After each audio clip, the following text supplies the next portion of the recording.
जय गणेश जय गणेश जय गणेश। जय परमपिता परमेश्वर राधा कृष्ण जगत पिता जगदीश्वर की महान अनुकंपा के हम भजनों में लगे। पितरों के बारे में विशेष तथ्य। अश्विन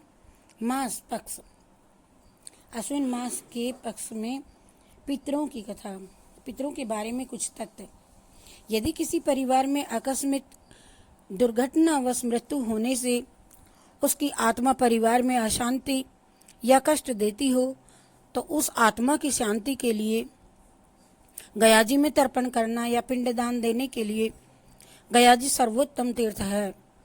गयाजी में तर्पण करवा देने से मुक्ति हो जाती है और पिछली 7 पीढ़ियों को भी मुक्ति मिल जाती है। इसमें अधोगति होने पर भी मुक्ति मिलती है और फिर सभी सुखी वे आनंद से अपना जीवन व्यतीत कर सकते हैं। और श्राद्ध पक्ष बुजुर्गों की मृत्यु तिथि के दिन, जिस दिन बुजुर्गों की मृत्यु हुई उस तिथि के दिन श्रद्धा पूर्वक तर्पण और ब्राह्मणों को भोजन करवाना चाहिए। ब्राह्मण की थाली परोसने के बाद हाथ में पानी लेकर ऐसा बोलना चाहिए कि उत्तम मास वार आज बुजुर्गों को जो भी वार होवे तिथि, आज बुजुर्गों को जो भी तिथि होवे, मेरे ससुर जी आप जहाँ भी हों या किसी भी योनि में आप हों वहाँ आप भोजन यह ग्रहण करना। ऐसा बोल करके ब्राह्मण को भोजन करवाना चाहिए। गौ ग्रास की निकाली हुई रोटी गाय को दे देते हैं और कौवे की निकाली हुई रोटी छत पर जाकर के कौवे को खिला देते हैं। और श्राद्ध का अर्थ है कि श्रद्धा से जो कुछ दिया जाए उसे श्राद्ध कहते हैं।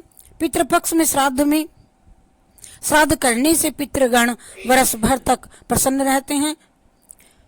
पितृपक्ष की नवमी को माता के श्राद्ध के लिए पुण्यदायी माना गया है। मातृ नवमी श्राद्ध के लिए सबसे पवित्र स्थान गया तीर्थ बताया है।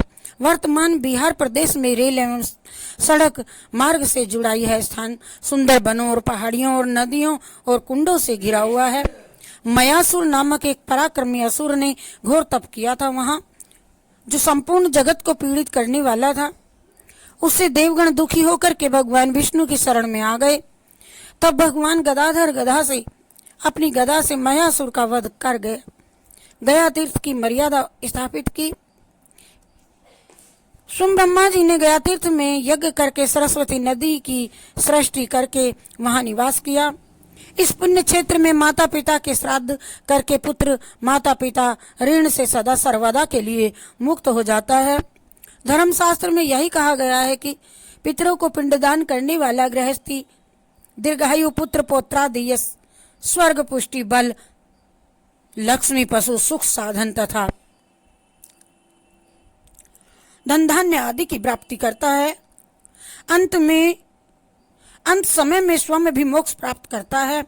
अश्विन माघ के पितृपक्ष में पितरों को आशा लगी रहती है कि हमारे पुत्रादि हमें पिंडदान तथा तिलांजलि प्रदान कर हमको संतुष्ट करेंगे। यही आशा लेकर के वे पितृलोक में से आकर के पृथ्वी लोक पर आते हैं। अतः प्रत्येक हिंदू सदगृहस्थ का यही धर्म है कि पितृपक्ष में अपने पितरों के निमित्त श्राद्ध एवं तर्पण अवश्य करें। पितृपक्ष पितरों के लिए पर्व का यह समय है। और कहा भी जाता है कि गया तीर्थ में भीष्म पितामह ने विष्णु पद पर श्राद्ध करते समय अपने पितरों का आवाहन किया और जैसे ही पिंडदान करने लगे तो उनके पिता महाराजा शांतनु ने दोनों हाथ सामने लेकर के पिंडदान स्वीकार किया। भगवान श्री राम ने रमणीय रुद्र पद में आकर के जब पिंडदान किया तो उनके पिता महाराज दशरथ हाथ फैला करके हाथ में पिंडदान लेने के लिए वहां आए। यह तो शास्त्र में लिखी हुई बातें हैं जिनको बाप दादाओं पितरों की तिथि याद ही नहीं, और यदि याद नहीं हो, उनके निमित्त श्राद्ध तर्पण दान आदि इसी श्राद्ध अमावस्या को किया जाता है। आज के दिन अमावस्या को सभी पितरों का विसर्जन होता है।